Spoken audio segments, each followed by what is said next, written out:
अस्सलाम वालेकुम। जी के स्प्रिंग के मुअज़्ज़ज़ दोस्तों, जैसा कि आप जानते हैं कि इंसान हमेशा इस खोज में लगा रहता है कि किसी न किसी तरह उसको अपने आने वाले वक्त यानी फ्यूचर के बारे में कुछ मालूम हो जाए।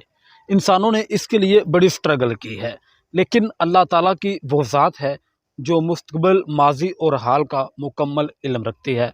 और अल्लाह के कुछ ख़ास बंदे भी होते हैं, ख़ास तौर पर अल्लाह ताला के नबी।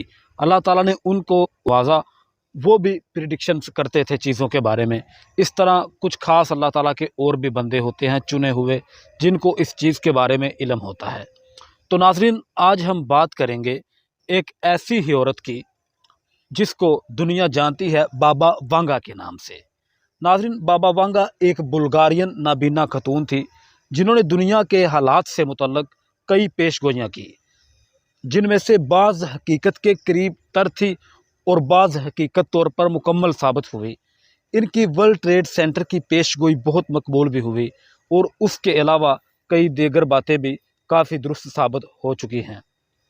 बाबा वांगा नामी खतून 31 जनवरी 1905 को बुल्गारिया के शहर वेनेजुएला में पैदा हुई।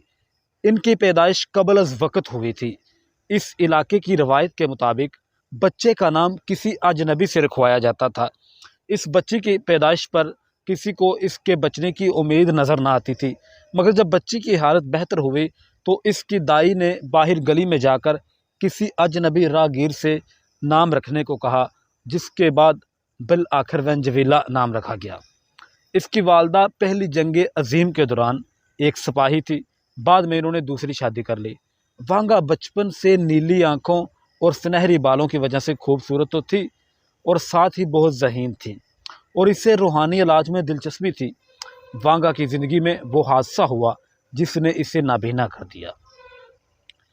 इस कॉल के मुताबिक एक बमवर, एक तूफ़ान उठा जिसने इसको इतनी दूर फेंक दिया कि वो बाद में ज़ख्मी हालत में मिली। इसकी आंखें मिट्टी से भर गई और तकलीफ़ के मारे इससे आंखें नहीं खोली जाती थी। इसके बिनाई हर तरह के इलाज और कोशिश के बावजूद ख़त्म हो गई। 1925 में इसने नाबीनाओं के स्कूल जाना शुरू कर दिया और 3 साल तक वहाँ तालीम हासिल की, जहाँ इसने ब्रेल रस्मुल ख़त की लिखाई सीखी, पियानो बजाना सीखा और सिलाई कढ़ाई और पकाना सीखा। सौतेली माँ की वफ़ात के बाद वो अपने बहन भाइयों की देखभाल के लिए अपने घर आ गई। इसका घराना काफ़ी गरीब था, तमाम लोग मेहनत मजदूरी करते थे। 1939 में इससे फेफड़ों की एक बीमारी हो गई, जिसके बाद डॉक्टरों ने इसे जवाब दे दिया कि वो अनकरीब मर जाएगी, मगर खिलाफ तवक्को वो सेहतयाब हो गई, जिसकी वजह से लोगों में इसकी रूहानी क़ुव्वतों की शोहरत होने लगी।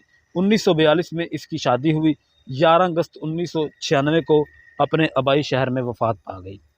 वजह शोहरत: वांगा खुद वाजबी तालीम जानती थी। इसने खुद कोई किताब नहीं लिखी, बल्कि इसकी सारी बातें इसके परस्तारों, मुलाज़मों ने तहरीर की थी। वांगा दावा करती थी कि इसको किसी नाकाबिले फ़हम ज़रिया से लोगों की बातें मालूम होती हैं। वांगा ने सोवियत यूनियन टूटने, चेरनोबिल के हादसे, अस्टोलन की तारीख़ वफ़ात, रूसी आबदोज़ की तबाही, सानहा 11 सितंबर की पेशगोई। कई लोगों का ख्याल है कि इस खतून के पास मफूकुल फ़ितरत ताकतें थीं, जिसकी वजह से ये मुस्तक़बिल के बारे में जानती थी। इसकी अगर बड़ी पेशगोइयों की बात करें जो इसने की थी, 1989 में इस खतून बाबा वांगा ने कहा था कि अमरीकी लोग इंतहाई खौफ में मुब्तला होंगे जब इन पर 2 आहनी परिंदे हमला करेंगे और हर तरफ दहशत का राज होगा। कहा जाता है कि ये पेशगोई 9/11 के बारे थी। नवंबर में तीसरी आलमी जंग शुरू हो गई, जो अक्सर 2014 तक चलेगी। इस जंग में एटम बम और कीमियाई हथियार इस्तेमाल किए जाएंगे। ये पेशगोई थी 2010 के बारे में, लेकिन ये गलत साबित हो चुकी है। 2014 और 2016 इन सालों में लोग कई बीमारियों में मुब्तला होंगे, जबकि जिल्द का सरतान तेज़ी से बढ़ेगा। ये कीमियाई हथियारों का रद्द-ए-अमल हो सकता है, ये ठीक हुई। 2018 और 2023 इस वक्त के दौरान चीन दुनिया की सुपर पावर बन जाएगा। दुनिया के मदार में से हल्की सी तब्दीली भी होगी। 2025 और 28 के बारे में कहा, दुनिया में भूख पर कुछ हद तक काबू पा लिया जाएगा, जबकि यूरोप के पास तवानाई के ज़खायर मौजूद होंगे। 2033 से 2045 तक कहा, इन सालों तक यूरोप में मुसलमानों की हुकूमत आ जाएगी। कतबीन पर बर्फ़ पिघलने की वजह से समुद्रों का लेवल बुलंद हो जाएगा। 2046 और 2070 के बारे में कहा,